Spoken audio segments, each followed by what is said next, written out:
Welcome back to another bonus episode of iPolitics No Talking Points in conjunction with Compass Media and Liaison Strategies. Today we have Mayor Mark Sutcliffe with us. Thank you for taking the time to join us and chat a little bit about the upcoming election and more than anything, what you've been up to. Yeah, Brian, thank you very much for the invitation. It's great to see you and great to be on the podcast. It's a pleasure.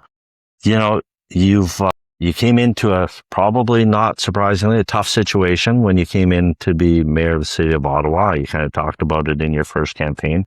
How have you found the first 4 years? First of all, it's been a huge honor to serve the people of Ottawa. Ottawa is my hometown. I've never lived anywhere else. And I just feel so lucky to have the opportunity to represent the people of Ottawa and also to get out in the community and meet all the wonderful people who are doing amazing things in our city. As you said, 4 years ago, Ottawa was really struggling. If you heard about Ottawa on the news, it was either because of the convoy or because of our LRT troubles. And I wasn't planning to go into politics. That wasn't in the game plan for me and my family. But the more I saw about what was going on at City Hall, the more frustrated I was getting and the more I heard frustration in the community, I felt like it was an opportunity to contribute and that somebody had to step in and try to get things back on the right track. And that included, fixing LRT and getting that going in the right direction, fixing OC Transpo more broadly, dealing with the affordability crisis. There were a lot of concerns about public safety. In the last election campaign, I was knocking on doors in Canada and Stittsville, and people had their cars stolen out of their driveways. And they were really upset about that. So public safety is another issue, downtown on the Byward Market, housing, especially affordable housing, the homelessness issue. So there were so many things that were on the minds of Ottawa residents. They were worried, they were frustrated. And so, I put up my hand and offered to contribute and to lead. And we've made progress in the last 4 years. We're not all the way there. We haven't fixed everything. And I know that residents are still wanting to see more from the city on a lot of things. And so that's why I'm offering to continue in this job is to finish the work and get a lot of these things done, because we've made a lot of progress, but we still have a lot of work to do. Well, certainly I can tell from experience, offering to re-up is a big decision. It's a commitment to the public sacrifice that you make. Well, what do you see the number one issue in the city is right now? What's the number one thing you want to make sure you get in and fix in the next 4 years? Yeah, it's hard to pick just one. I think there's probably 3 or 4, maybe 5 that are central to the work that I've been doing. Obviously, public transit is a huge issue. I'm going to be releasing my transit platform, and we're going to take some bold action to restore confidence in public transit, to build out more transit across the city, to address the affordability of the system. And central to that is the fact that I was able to negotiate with the provincial government an agreement for them to upload the LRT. Ottawa didn't get a fair deal on LRT when it was built 5 or 6 years ago when the deal was struck. In other cities, for example, in Toronto, Brampton, Mississauga, Hamilton, the federal and provincial governments paid for almost all of the cost of building and maintaining the infrastructure, the LRT infrastructure, and then the city would operate the train system. In Ottawa, local taxpayers paid more than 50% of the cost of building and maintaining LRT. That wasn't a fair deal. So I went to the provincial government and I proposed to them that they upload the LRT. And when that deal is completed, it will save us $4 billion. It works out to $85 million a year. And my plan is to reinvest that in public transit so that we have a much better system and a much better service. Too much of our money has been going towards the cost of LRT because we didn't get as much funding from the federal and provincial governments as other cities got. This will fix that. And it'll give us the resources we need to build bus rapid transit, to restart some additional routes, to deliver more frequent service, to hire more drivers, buy more buses.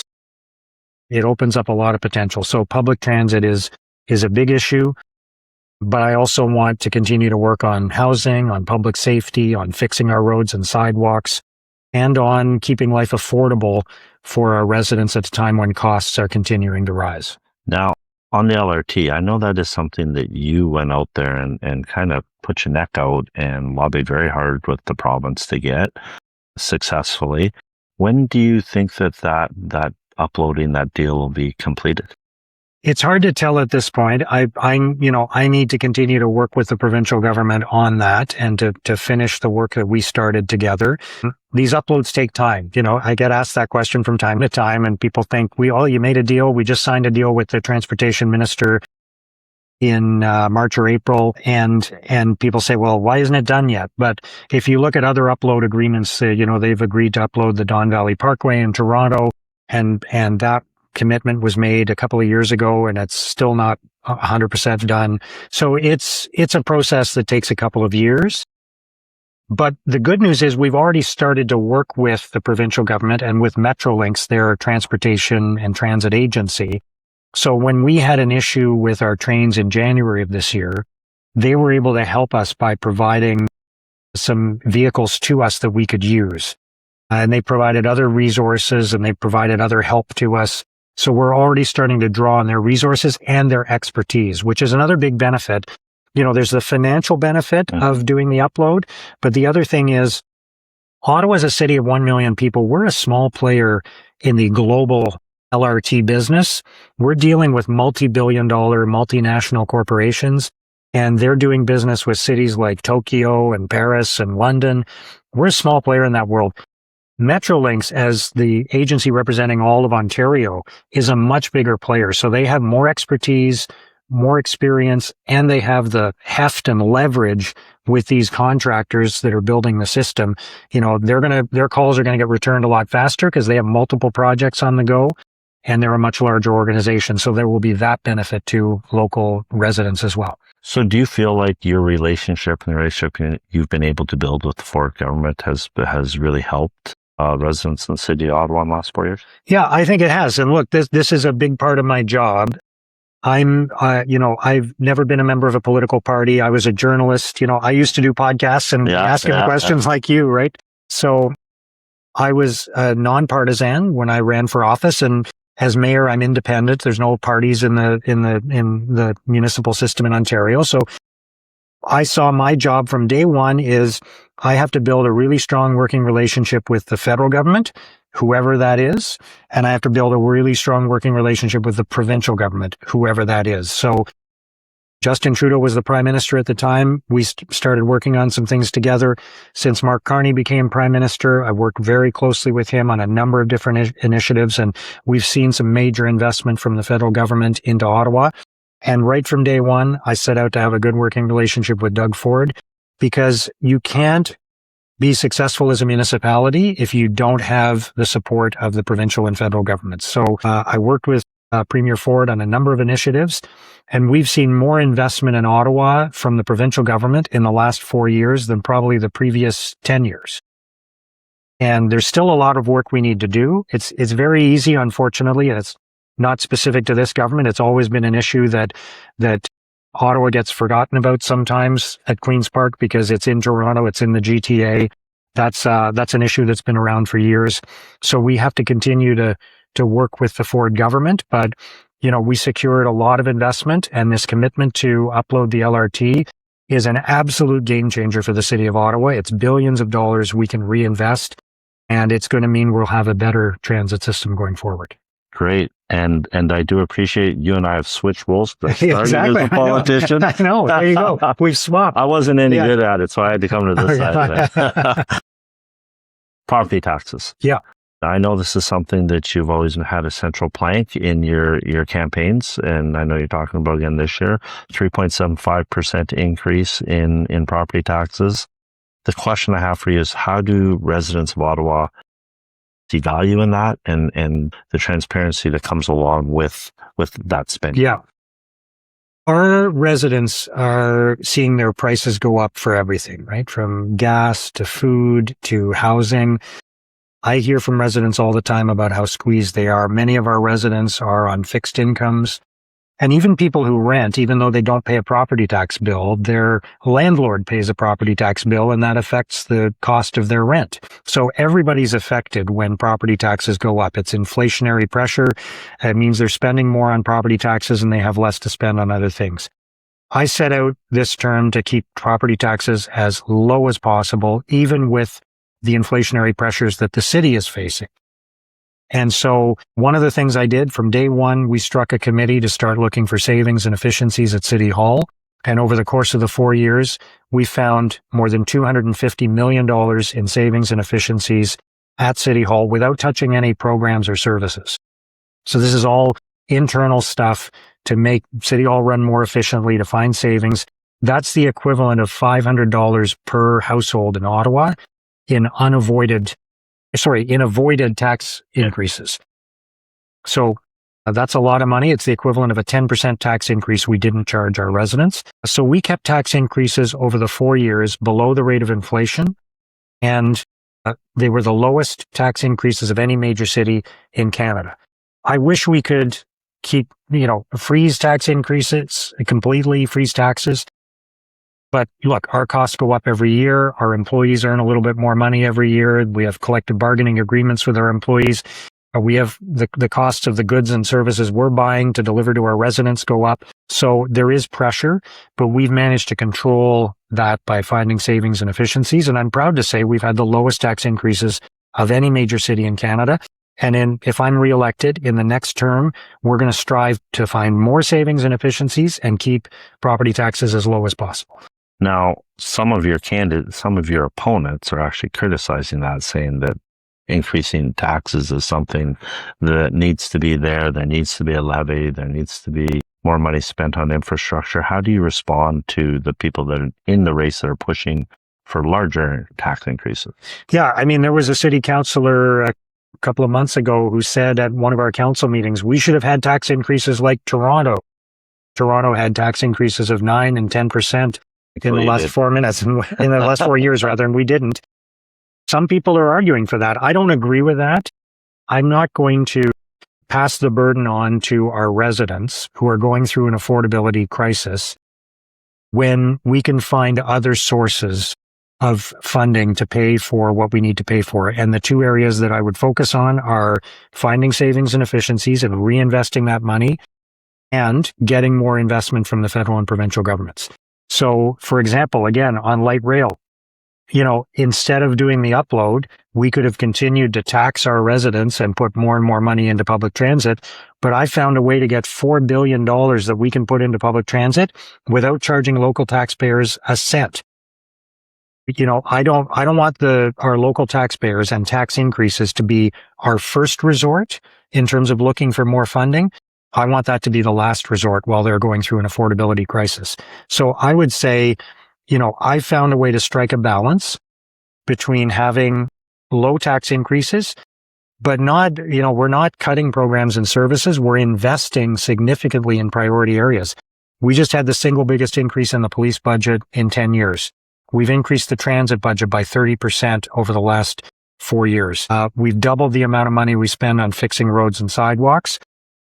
And we've also invested 40% more in infrastructure than in the last term of council. So we found ways to increase investment significantly by a much higher rate than inflation while keeping tax increases below the rate of inflation.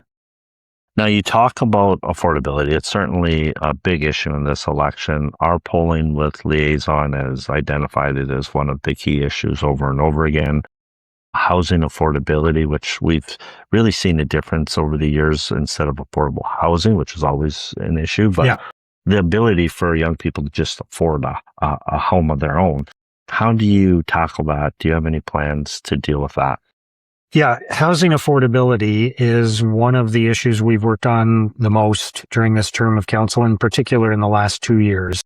So on the broader issue of affordability, we're doing everything we can to make life affordable for residents, keeping taxes low. We've tried to keep our recreation fees low for families. We've even introduced some free family programming in the recreation department so that families can go and swim or play sports at the local rec center without having to pay anything at all. So we're doing everything we can to keep life as affordable as possible for Ottawa residents. But getting back to your main question on housing affordability, we need to keep the cost of new housing as low as possible. And one of the big moves we made was we are now in the process of cutting our development charges by more than 50%. So it's interesting. Ottawa's development charges are already significantly lower than the development charges in the GTA. Yeah. So in the GTA, in some constituencies, when a builder builds a new home, the development charge can be anywhere from $100,000 to $150,000. So that gets added on top of the price of the home. It's paid by the new homeowner, and it affects, obviously that's a huge burden for the new homeowner. It affects the price of housing generally. Our development charges were in the range of $50,000 to $60,000, so half to a third of what they are in the GTA. But even so, we've struck a deal with the provincial and federal governments to cut our development charges in half for the next 3 years. So that will lower the price of a new home, let's say in Stittsville, in a suburban community, by something like $32,000 to $35,000. So that's coming right off the top of the price of the new home. We've also been investing heavily in affordable housing. We've built thousands of affordable units, or started the work on thousands of affordable units. In this term of council, I struck a deal with the Prime Minister to invest together. Our two levels of government together are investing $400 million in building more than 3,000 on federal land, and the majority of those homes are going to be affordable. So we've done a lot. We need to do more. And just on housing more generally, we're doing everything we can to streamline the process, cut the red tape, shorten approval times, eliminate unnecessary studies, reduce fees and defer fees, doing everything we can to make it easier for the builders to build homes as quickly as possible and as affordably as possible. Now, I've seen in cities like Barrie where they've taken it to the next level and actually put in contractual obligations for the builders to make sure that reduction gets passed on to the homeowners or the future buyers. Have we done that in Ottawa? Is that something you're looking at? We haven't completely closed the deal with the federal and provincial governments, but once we do, we'll sit down with the builders and work with them. They've committed publicly to saying they will pass on those savings to our residents and to new home buyers. And they've done that. They did that with the HST being removed on new homes as well, which was a federal and provincial decision. So I believe they will do it, but we'll work with them to make sure that commitment is clear. Great. Return to office. Mm-hmm. I mean, in Ottawa, this is a big thing. You've been in favor of return to office. Maybe tell me a little bit about your position and why you're positioned there. And then I guess my question would be, what have we done infrastructure-wise to be able to facilitate less congestion and a smooth return to office? Yeah. So just to be clear, the city, let's talk first about the city and then about the federal government. The city has about 17,000 employees. 85% of those employees are frontline workers who, even during the pandemic, were going to their place of work. They're firefighters and police officers and the people who pick up the garbage and the people who drive the buses and fix the buses. You can't, if you're a mechanic, you can't fix a bus over Zoom, right? So they were going into work every day anyway. The vast majority of our employees are not working in offices. For those that do work in an office, as of January 1st, we went back to 5 days a week in the office, but where every manager has the discretion to work with individual employees on accommodations or whatever they need to do to make sure it's the right work experience for that employee. And by and large, that's been very smooth since we made that change in January. I've never, and I want to be clear about this, my wife is a federal public servant. My sister, my dad were federal public servants. Everybody in my family has worked for the federal public service except me. I'm the only private sector guy in my family for some reason. I knew I liked you first. Yeah. So I never asked the federal government to increase the number of days in the office for federal employees. There was, at one point there was a little misunderstanding. Somebody asked me in a news conference, would it be good for downtown Ottawa if people were coming downtown to work more often? And I said, yes, it would be good for downtown Ottawa. The more people are in downtown Ottawa, the better. I didn't say, though, I'm asking the federal government to send people to the office more often. That's their decision. It's none of my business. And frankly, I don't expect that they would listen to me anyway. It's, they're going to make their own call on that. So I never advocated for that. But you're right. If people are going to be spending more time downtown and are going to be commuting in the morning and afternoon, we need to be ready for that. So we actually just passed a transportation and mobility plan a few weeks ago at City Council. It will take effect September 1st, and it has 48 different measures in it that are designed to make traffic flow more smoothly. We're increasing the frequency of line 1 of the LRT to a frequency we haven't seen since before the pandemic, so that if people are getting on the train, it's more frequent and there's more space, more capacity. We're reintroducing some express routes that will be able to take people from the suburbs into downtown Ottawa and also to other federal employment sites like DND on Moody Drive. We're trying to find more parking for people in downtown Ottawa because we've lost a little bit of parking. There's a parking garage that collapsed, private parking garage that collapsed in downtown Ottawa. So we're trying to identify more parking. We're doing things to make traffic flow more smoothly through the downtown core, cracking down on things like no stopping. This is a pet peeve of mine, but you're driving and somebody just pulls over to let somebody out and they're kissing them goodbye and grabbing their lunch out of the back seat. And even that 30-second, 45-second stop shuts down a lane of traffic and it backs up and people have to wait 2 more cycles at the previous intersection before they can go through. So we're going to crack down on that. And we're pausing construction on some major routes so that, there aren't lane closures. So there's a lot of work, 48 different things that we're doing to make traffic flow as efficiently as possible. Rush hour is still going to be rush hour. Yeah. You're not going to get in your car and drive with, at 100 kilometers. Yeah. So you're not going to be going at 100 kilometers an hour on the Queensway, at 8 o'clock in the morning or 3 o'clock in the afternoon, but we're going to do everything we can to make it move as well as possible. Excellent. I got to ask you about Lansdowne. Yeah. Lansdowne 2.0. The polling has showed that it's not popular across demographics, almost all demographics, almost all regions of the city. And as a former politician, to see council push this through in an election year surprised me. It doesn't mean it's not a good idea, but it surprised me. So I had to ask you, why Lansdowne 2.0? Why now?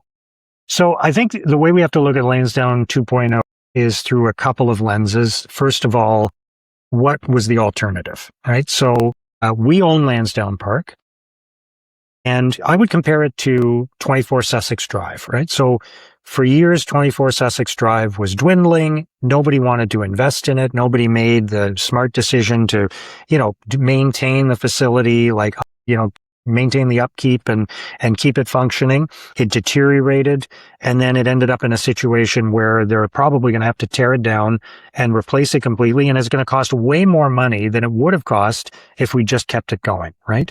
And Lansdowne Park was deteriorating for years. It's a 60-year-old facility.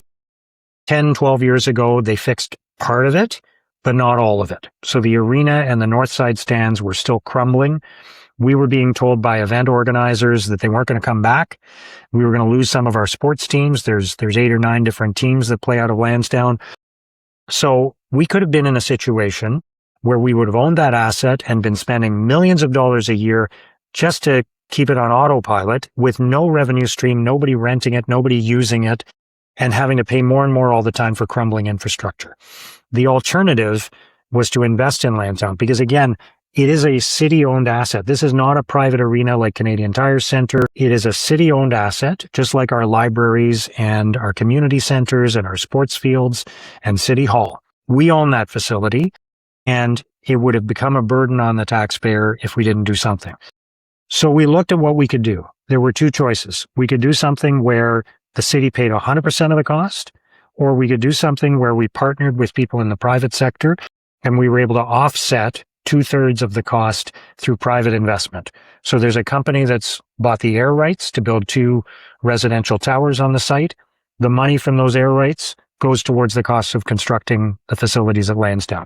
There's other revenues that come from our partnership with the Ottawa Sports and Entertainment Group that go to paying for the construction cost. The additional taxes that the residential development will generate go to covering the cost. So when we build a new community center, when we build a new library, when we build a new hockey rink, when we build a new swimming pool, the new downtown public library that we're building at Asoke, 100% of those costs are paid for by local taxpayers. In the case of Asoke, it's a partnership with the federal government, but our portion, it's all paid by taxpayers. With Lansdowne, we're paying a third of the cost, and we're getting 2/3 of the cost covered by other people who are contributing to the project. That actually is a good deal for taxpayers, and it's better than the alternative. So that's why I was a champion of that project, because something had to be done, or we would have been stuck with an even bigger bill. And we could have done a scenario where the taxpayers paid the whole cost, or we could get some money to subsidize the costs. And that's what we went with. So it's not perfect. And I know some people don't like it, but it was the right thing to do. And it was the most affordable thing to do for taxpayers. And timing wise, was there an impetus to the timing needing to, like, you make a great example of Sussex, but I've never known a prime minister that wanted to invest in Sussex. Well, exactly. Yeah. Yeah. I mean, we made the decision last October or November. So it was a full year away from the election. And look, it's never the wrong time to do the right thing. Again, I know it's a polarizing issue for some people, but I think in the long run, it's going to work out really well. We're already seeing event organizers who are signing up to come and do major national and international events at the new facility at Lansdowne. They would not have been coming here if we still had the 60-year-old arena and Northside stands. And we would have been on the hook for bigger and bigger costs going forward. So we had to do something. Can I just put a plug in for, we got to get a World Curling Tour event there while we still have Rachel Holman in our prime? That's a great idea. Yeah. That's a great idea. Yeah. She's fantastic. Yeah. Her whole team. We couldn't possibly talk about this without talking about the public safety issue. I know it's something that you've made a cornerstone of your campaign. 150 sexual assaults in the last several months is hitting CTV and all over the news right now. The Byward Market seems like it's constantly in the news for different violent crimes happening in it. What are your plans to make Ottawa a safer place? How do the police fit into this? What are your thoughts? Yeah. So let's start with the police, but let me be clear, the police are not the only solution to the challenges we have as a city. And I want to acknowledge that. I don't want anybody to think, that criminal prosecution is the only solution to the different things that we're dealing with downtown and in the Byward Market. But in the last 4 years, we've hired dozens and dozens of new police officers. I think it's 150 or so that we've hired. We have invested in the Byward Market, and we opened a new police station and operations center to serve the Byward Market. We have people stationed there. We have more people on the ground in the Byward Market. We've moved to a district policing model to serve the entire community. Because one of the things that happens, as you know, is in a city like Ottawa, big city, huge geography, and we are the national capital. And when there's a demonstration downtown, you start pulling resources in to police that demonstration. And then there's not enough resources in the rural parts of Ottawa or the suburban parts of Ottawa. So we moved to a district policing model to ensure there's a minimum amount of policing that's still in the suburbs and the rural parts of Ottawa, even when resources are being allocated downtown.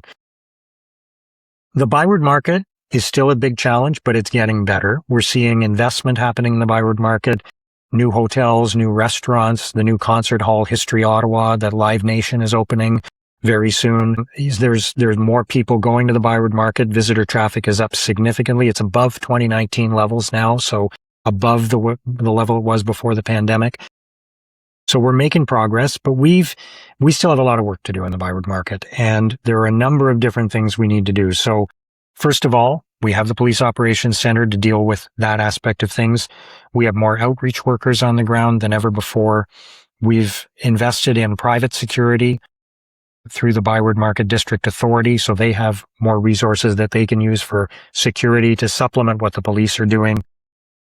We launched a program in Centertown almost 2 years ago now, a pilot project for a program called Anchor, which is a different number to call and a different resource that gets deployed for a mental health crisis or a substance use crisis. So in the past, if somebody was having a crisis of some kind, mental health or drug issue, you call 911, and it would typically be a police officer that would go there. Instead, when there isn't a public safety issue, we send an experienced crisis worker to help that individual and get them into whatever solution they need. The pilot project in Centertown was very successful. We've expanded it now to an area that includes the Byward Market, Lower Town, Sandy Hill, and a much wider area. So more resources will be going towards helping the mentally ill and those experiencing a drug crisis. The last thing I'll mention, Brian, is that the solution to the issues, a lot of the issues we're seeing in the Byward Market, is to solve homelessness, which is no easy issue. Every city in North America is dealing with it. Our path forward on that. First of all, as you know, I launched an initiative to end youth homelessness in Ottawa by 2030 to keep kids out of the shelter system, make sure that they never go into the shelter system. So that program is underway and making progress. In order to solve homelessness, period, we need to build more supportive housing. It's not enough to just give someone a place to sleep at night. If they are experiencing the toxic drug crisis, if they are dealing with a mental health issue, they need resources and supports in place. So we're doubling the speed at which we're building supportive housing in Ottawa. There was a plan to build a certain number of units over 10 years. I said we got to do that in 5. So I passed a motion at council to do that. Supportive housing is the key to ending homelessness. There's a lot of things you need to do, but this is a critical component of that, so that when someone is ready for treatment, you move them into a unit where they're not just there on their own, but the resources are in place to support them, to help them get through each day, to connect them with the other help that they need, maybe to help them find a part-time job, reconnect with their family, get the health care that they need. Supportive housing is critical, and we're going to build a lot more of it in the next 5 years. Absolutely. And one of the things I think we've seen with this drug crisis is the length of time it takes to be able to get people through their addictions and the addiction cycle, right? Is seems to be lengthening from drugs of the past. Yeah. And it's something these drugs are really, really toxic and powerful. Well, and you see a lot of people on the streets that are in the mid, and we all know somebody that has been in the midst of an addiction crisis. What's your view on compassionate intervention when it comes to getting people into these programs? Yeah, that's a tough one. And I know people have talked about, effectively mandating, people into care. I'm still not sure we're at that point. And I don't know how effective treatment is if the person isn't a willing participant in the treatment. I'll defer to the experts on that, though. And I know that there are decisions that are happening at other levels of government around this kind of thing. My goal is simply to make sure there are enough resources there for everyone, whether they choose to go into care or eventually if the provincial government decides that there's going to be some different approach to mandate people into care. But we're fortunate in Ottawa. We have the Royal Ottawa, which is a fantastic institution. I just went on another tour. I used to volunteer for the Royal Ottawa, but I went on a tour with them recently, and they're opening an emergency room at the Royal Ottawa for people who are experiencing mental health and drug issues. Their addiction programs are first rate. They're doing things and partnering with people in the community, including Ottawa Inner City Health, to deliver resources on the ground. So we're lucky we have that world-class mental health and addiction care in our city, and they're doing more and more things. So that's going to be part of the solution too. Do we have numbers in regards to homelessness or people that we're looking after in the addictions crisis in Ottawa? Yeah, I would. It depends on how you define it, and homelessness can mean a lot of different things, not just sleeping on the street or in a shelter, but also couch surfing with friends, right? So my understanding is that the homelessness population in Ottawa, including all of it, is probably, in the low thousands of people, 2,000 or 3,000 people at any given time. Within that, the youth homelessness population is a couple of hundred young people. So that's why it's achievable to end youth homelessness. Yeah. We can find solutions for each of those people. And remember, it's not a fixed 2,000 or 3,000 people, right? So and sometimes, some days I feel like we're helping people, but every time we help somebody, there's one or two more people who need help, right? Yeah. So we may, over the course of a year, help a few hundred people find permanent housing, but then there's a few more hundred people who show up needing it. So that's why the number doesn't change. It's not all the same people. And so, the solutions we're talking about are finally the kinds of investments and solutions we need to put a dent in those numbers, as opposed to just maintaining the status quo. Yeah, absolutely. Well, Mayor Sutcliffe, it's all the questions I have for you. I really appreciate the insights. And thank you very much for taking the time to come in to talk to our audience and inform people about some of the decisions that have been made around City Hall. It's my pleasure. Thanks for the invitation. Thanks, you Brian. Very much.